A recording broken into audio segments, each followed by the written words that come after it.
dans le cadre de sa candidature à la présidentielle que Privan Gomo, président du mouvement New Power, a tenu une conférence de presse à l'hôtel Hibiscus situé à lui le mercredi 5 dernier. Je suis, comme beaucoup le savent, candidat à l'élection présidentielle, mais tout candidat que je suis, j'ai assez d'ouverture d'esprit et de sagesse pour reconnaître que le chemin que nous sommes en train de prendre est un chemin scabreux et peut nous conduire vers une crise post-électorale meurtrière.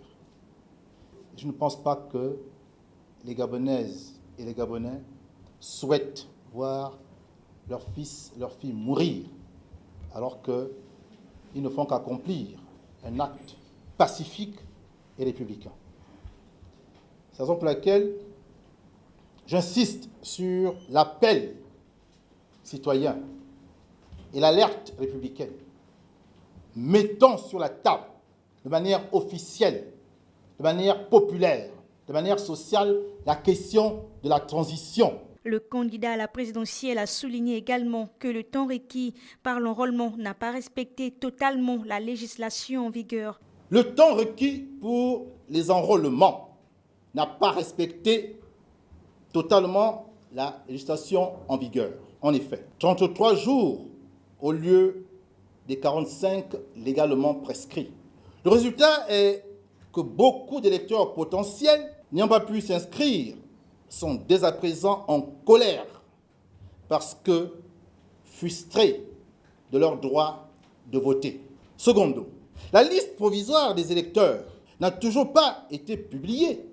Quand elle le sera, si on tient compte du calendrier annoncé par le Centre gabonais des élections, le délai légal prescrit pour traiter les réclamations ne pourra être respecté, comme l'a récemment rappelé avec beaucoup de brio le porte-parole du COPIL citoyen. Tertio, la distribution des cartes d'électeurs et des pièces d'identité nationale demeure une gageure énorme pour l'administration en charge de les confectionner, d'où leur indisponibilité jusqu'à 7 heures. Comment peut-on donc aller à une élection sans qu'on puisse identifier avec certitude qui est le votant? Tous ces manquements montrent que le pays n'est pas prêt pour des élections apaisées. Contrairement à ce qui se passe actuellement, les élections générales auraient été organisées sans précipitation avec une préparation à même de garantir les conditions de transparence et de crédibilité propres, à savoir la paix sociale. Considéré comme un des poids lourds et fidèle parmi les fidèles des régimes Omar Bongo et Ali Bongo Ondimba, Jean-Boniface Asselé a créé la sensation ce jeudi à Libreville en se positionnant comme candidat à l'élection présidentielle prochaine. Pourquoi? L'heure est grave. Notre pays traverse l'une des épreuves les plus difficiles de son histoire. Je voudrais vous poser 3 questions simples. Est-ce que le Gabonais vit bien? Retenez que notre pays est dirigé par certains membres de l'entourage du président de la République depuis sa maladie subite à l'étranger en 2018. Profitant de cette période de fragilité du président de la République, que des individus véreux et connus de tous ont choisi le moment de prendre sournoisement le contrôle de notre pays. Les étrangers prennent discrètement le contrôle des postes à la place des Gabonais. C'est au regard de cette situation critique pour notre pays que moi, Jean-Boniface Asselé Dabani, j'ai décidé, à mon âme et conscience, de me porter candidat à la magistrature suprême pour l'élection présidentielle du mois d'août prochain. Ali Bongo Ondimba, affaibli, n'est plus à même de diriger le pays, a-t-il ajouté.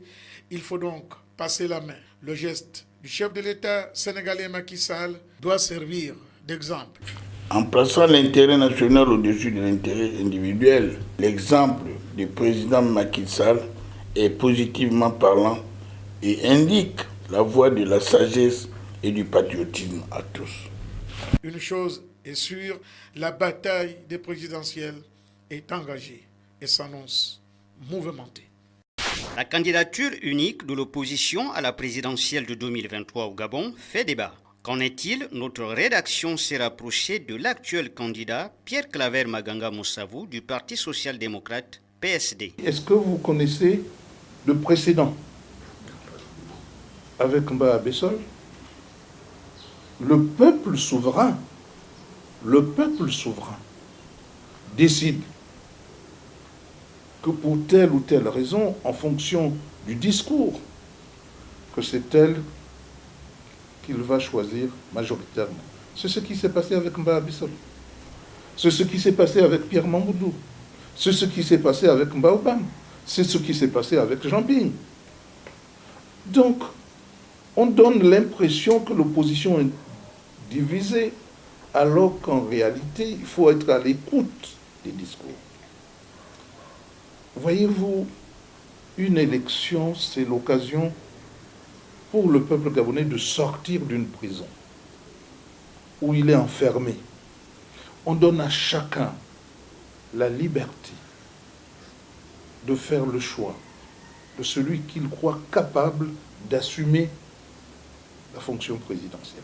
Ancien candidat à l'élection présidentielle de 1993, Paul Mba Abessol botte en touche l'option d'un candidat unique de l'opposition. Et vous, aujourd'hui, vous parlez de candidature unique. Ça veut dire que nous sommes devenus des enfants, quoi. Il faut donner... Les gars ne sont plus capables de dire, entre 7, je choisis un. Ils ne savent plus. C'est-à-dire, ils ont perdu le sens des valeurs. Je peux choisir même entre 100 personnes. Je dis voilà, tel présente. La condition, il faut présenter un programme. Aujourd'hui, vous les entendez parler, il n'y a même pas de programme.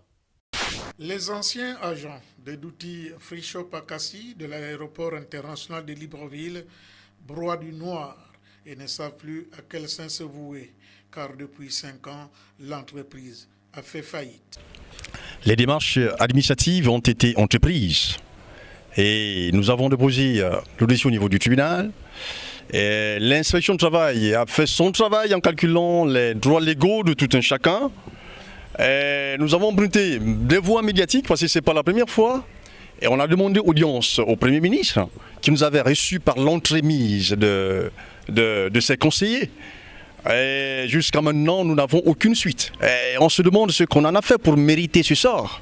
Nous réclamons nos droits légaux. Ça fait aujourd'hui quasiment 5 ans que la boîte a fermé ses portes et nous sommes délaissés. Nous sommes délaissés. Même l'ODGA qui est ici au Gabon, à Libreville précisément, monsieur Arnaud Gelin, n'a jamais eu le soin de coopérer avec nous, ou nous interpeller pour essayer de savoir là où nous en sommes.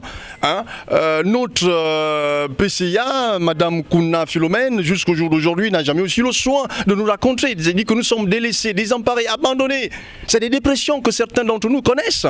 Après avoir fait usage de plusieurs voies de recours, rien ne pointe à l'horizon.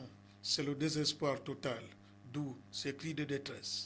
Depuis 2018, nous sommes sortis de cet endroit-là sans explication. Nous appelons à ceux qui ont peut-être les moyens dans ce pays et surtout à notre grand frère, Ali Bongo Ondimba.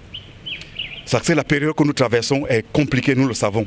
Mais nous avons quand même un bien qui peut permettre à payer le personnel du Duty Free Shop à Cassis. Voilà le message que nous pouvons dire aujourd'hui. Nous supplions les autorités de la République, nous supplions le Premier ministre, parce que nous étions à votre cabinet. Jusqu'à présent, nous ne voyons rien. C'est toujours le silence radio, comme on le dit.